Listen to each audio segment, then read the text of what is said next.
জামায়াত আমিরকে যানজট থেকে ছাড়াতে গিয়ে বাস চাপায় কর্মী নিহত। রাজশাহীগামী বাসে ধর্ষণ, স্বরাষ্ট্র উপদেষ্টার পদত্যাগ দাবি। জানাবো রমজানের আগে বাজারের অস্থিরতা এবং সর্বশেষ জানাবো হাসিনা রাতের ভোটের এমপি মুজাম্মেল। শুনছিলেন সংবাদ শিরোনাম, এবারে বিস্তারিত। জামায়াত আমিরকে যানজট থেকে ছাড়াতে গিয়ে বাস চাপায় কর্মী নিহত। জামায়াতে ইসলামের আমির ডক্টর শফিকুর রহমানের পথসভা শেষ করে তাকে বিদায় দিয়ে ফেরার পথে বাসের চাপায় জসিম উদ্দিন নামে এক জামায়াতের কর্মী নিহত হয়েছেন। সন্ধ্যায় কুমিল্লা নোয়াখালী আঞ্চলিক মহাসড়কের লালমাই উপজেলার সৈয়দপুর এলাকায় ওয়ালটন শোরুমের সামনে এই দুর্ঘটনা ঘটে। স্থানীয়রা বলেন, জামায়াতের আমির ডক্টর শফিকুর রহমান লক্ষ্মীরপুর যাওয়ার পথে জামায়াত তার বহরের 4টি গাড়ি বাগমারা উত্তর বাজারে যানজটে আটকা পড়লে জামায়াতের নেতাকর্মীরা ট্রাফিকের দায়িত্ব পালন করছিলেন। হঠাৎ তিশা পরিবহনের ঢাকামুখী একটি দ্রুত গতির বাস ধাক্কা দিলে ট্রাফিকের দায়িত্ব পালনকারী জামায়াতের কর্মী জসিম উদ্দিনের মাথা থেতলে যায়। অতিরিক্ত রক্তক্ষরণে ঘটনাস্থলে তিনি মৃত্যুবরণ করেন। ওসি শাহ আলম আরো বলেন, ঘটনার পর তিশা পরিবহন নামের ওই বাসটিকে আটক করা হয়েছে, তবে চালক এবং সহযোগীরা পালিয়ে গেছেন। এই ঘটনায় আইনি প্রক্রিয়া চলছে। লালমাই উপজেলা জামায়াতের সেক্রেটারি মাওলানা ইমাম হোসেন বলেন, আমিরে জামায়াত লক্ষ্মীপুর যাওয়ার পথে বাগমারা উত্তর বাজার বালুর মাঠে পথসভা করেন। পথসভাস্থলে পৌঁছার কিছুক্ষণ আগে তার গাড়িবহর যানজটে আটকা পড়ে। তখন আমি সহ সংগঠনের 15 থেকে 20 জন কর্মী ট্রাফিকের দায়িত্ব শুরু করে। আমরা আমিরে জামায়াতকে নিয়ে পথসভায় চলে যাওয়ার পর জামায়াতের কর্মী জসিম উদ্দিন বাস চাপায় মারা যান। তার মৃত্যুতে আমরা শোকাহত। রাজশাহীগামী বাসে ধর্ষণ, স্বরাষ্ট্র উপদেষ্টার পদত্যাগ দাবি।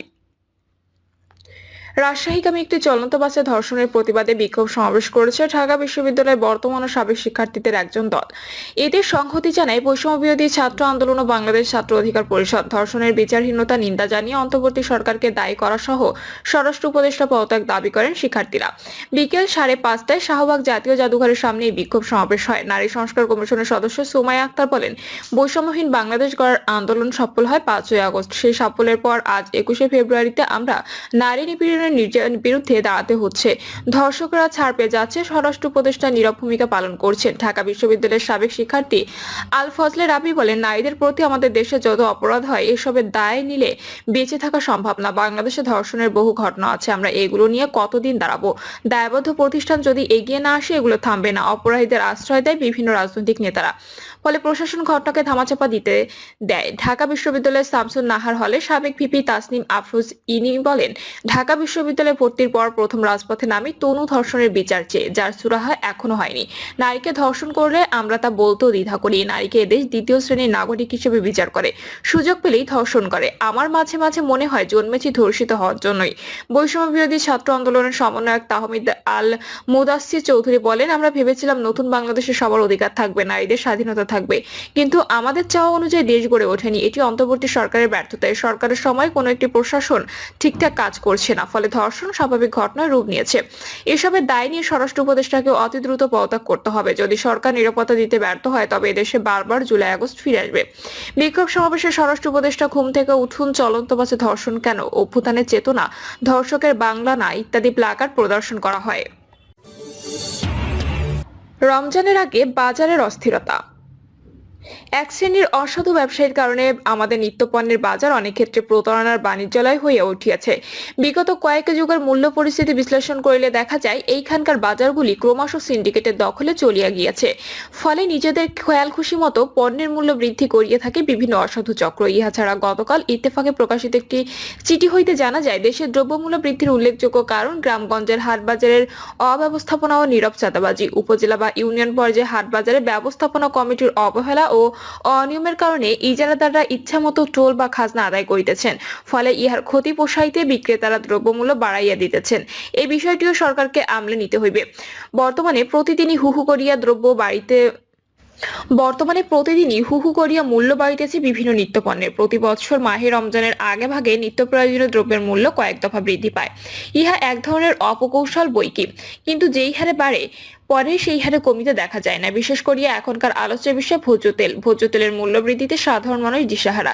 বিভিন্ন বাজার ঘুরিয়াও ইহার দেখা কিংবা নাগাল পাওয়া যাইতেছে না। ইহা লইয়া অসাধু ব্যবসায়ীদের ছলচাতুরি চরম ভোগান্তি সৃষ্টি করিতেছে ভোক্তাদের জীবনে।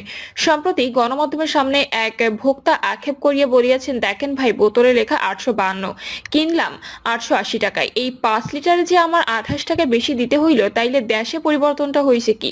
সত্যিই তো তাহার এই দাবিকে অহেতুক ও অযৌক্তিক বলিবার অবকাশ নাই।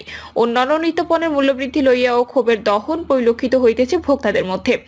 অযাচিত মূল্যবৃদ্ধির কারণে ক্রেতারা যেমন ফুসিতেছেন, তেমনি ত্যক্ত বিরক্ত হইয়া উঠিতেছেন ক্ষুদ্র বা খুচরো ব্যবসায়ীগণও। রাজধানীর বিভিন্ন বাজার হইতে বোতলজাত সয়াবিন তেল রাতারাতি উধাও হইয়া যায় কিভাবে? গুটি কতক দোকানে তেল পাওয়া গেলেও গুনিতে হইতেছে বাড়তি অর্থ। ফলে খোলা তেলের বাজার ঊর্ধ্বমুখী। তেল লইয়া এই তেলের সমাধি দেশের মানুষকে নিষ্ক্রিয় দর্শক হইয়া আর কতকাল দেখিতে হইবে, তাহাই বড় প্রশ্ন।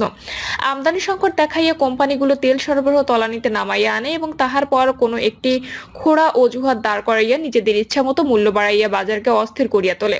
ভোজ্য তেল সহ নিত্যপণ্যের বাজারে এইভাবে তাহারা কৃত্রিম সংকট সৃষ্টি করে। জানা যায়, খোদ বাণিজ্য মন্ত্রণালয়ের দুইটি সংস্কার পর্যবেক্ষণমূলক প্রতিবেদনে উঠিয়া আসিয়াছে কৃত্রিম সংকট সৃষ্টির এমন চিত্র। তথাপিও তাহাদের যেন কিছুই করার নাই। ভোক্তাদের দীর্ঘদিনের অভিযোগ হইল, শুধু বাজার পরিদর্শনে গিয়া ছোট ছোট ব্যবসায়ীকে জরিমানা করিয়াই দায় সারিয়া থাকে সংশ্লিষ্ট সংস্থাগুলো। উপরন্তু বাণিজ্য মন্ত্রণালয়ের কর্মকর্তারাও প্রায় বলিয়া থাকেন, তদারকি আরো জোরদার করা হইবে, অচিরের সংকট কাটিয়া যাইবে। কিন্তু এই ধরনের আশ্বাসের পরও বাজারের চিত্র তেমন বদলাইতে দেখা যায় না। ট্যারিফ কমিশন সূত্রে সম্প্রতি জানা গিয়েছে, দেশে প্রতি মাসে তেলের চাহিদা সর্বোচ্চ 1,70,000 টন। 12টি পরিশোধনকারী প্রতিষ্ঠানে দৈনিক 25,500 টন উৎপাদন ক্ষমতার পাশাপাশি আমদানিও হইতেছে পর্যাপ্ত পরিমাণ। তাহা হইলে স্বাভাবিকভাবেই প্রশ্ন উঠিতে পারে, এত তেল যাইতেছে কোথায়? বিভিন্ন সময় ভোক্তারা একটি গুরুতর অভিযোগ করিয়া থাকেন যে সিন্ডিকেট রহিয়া গিয়াছে আগের মতোই। সমস্যার শিকড় মূলত এইখানেই। আমাদের দেশে নিত্যপণ্যের মূল্যবৃদ্ধির একটি অন্যতম কারণ হইল এখানকার অবৈধ মজুদ সিন্ডিকেট। বিগত সরকারগুলো এই সিন্ডিকেট ভাঙিতে সম্পূর্ণরূপে ব্যর্থ হইল। অন্তর্বর্তী সরকারের নিকট ভোক্তাদের প্রত্যাশা, সরকার আন্তরিক হইলেন কেবল দীর্ঘদিনের এই সংকটটির অবসান ঘটিতে পারে। পবিত্র মাহে রমজান অত্যাসন্ন, সেইখানে অন্যান্য মুসলিম দেশে এই সময় বিভিন্ন পণ্যের মূল্য কমে, সেইখানে রমজানের আগে হইতেই দেশের বাজার প্রতি বছরই চরম অস্থিতিশীল হইয়া উঠিবে কেন? আমরা এই বছর ইহার বার্তায় দেখিতে চাই। পবিত্র এই মাস সম্মুখে রাখিয়া ভোজ্য তেল, চিনি, ছোলা, ডাল, খেজুর ও পেঁয়াজের মতো নিত্য প্রয়োজনীয় পণ্যের মূল্য সহনশীল হইয়া উঠুক, ইহাই সকলের কাম্য। এই জন্য এইবার আগে ভাগে কার্যকর সতর্কতামূলক ব্যবস্থা গ্রহণ করিতে হইবে। কর্তৃপক্ষের কথার সহিত কাজের সামঞ্জস্য বজায় রাখিতে হইবে। হাসিনার রাতের ভোটের এমপি মোজাম্মেল। বিএনপি ঢাকা বিভাগীয় সাংগঠনিক সম্পাদক কাজী সাইদুল আলম বাবুল বলেন, গত 30 থেকে 40 বছর কালিয়াকৈরের মানুষ এমপি হতে পারেনি।